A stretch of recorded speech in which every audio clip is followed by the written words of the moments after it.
This presentation aims to investigate the current state of accessibility for parks and outdoor recreation services in New South Wales, identifying areas in which the government can increase accessibility and inclusion for people with disabilities that limit mobility within the infrastructure of parks and recreation facilities.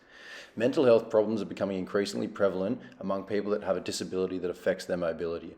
A large contributing factor to this issue is the limitations that exist for people with limited mobility to accessing nature and being able to partake in physical activity outdoors. Statistics from the ABS show that those with a physical disability were more than twice as likely to report a mental or behavioural disorder than those with a moderate or mild physical disability.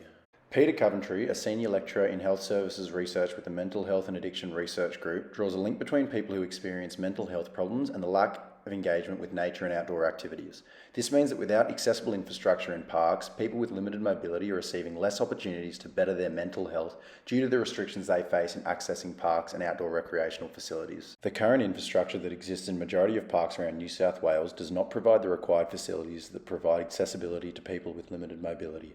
A study of 103 people with a physical disability was conducted in 2020 on the accessibility of parks in urban areas. In this study, respondents were asked which factors impacted a park visit frequency the most. The response with the highest frequency was the quality and surface of footpaths, and the fourth most answered response was the lack of benches and places to sit.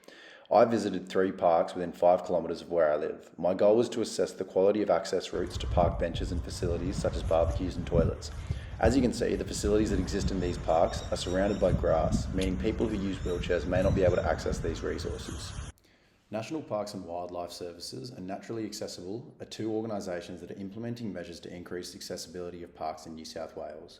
However, a major barrier faced by these organisations is funding.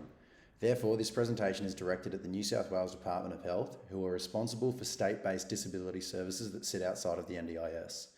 The NPWS has undertaken a series of effective projects that have improved the accessibility of outdoor areas for people with a disability. However, as the evidence I've presented in this video indicates, a lot more work is needed to be done. Therefore, I'm reaching out to the New South Wales Department of Health to increase support and funding to the NPWS, a naturally accessible organisation, to expand their projects in order to create a more accessible and inclusive New South Wales.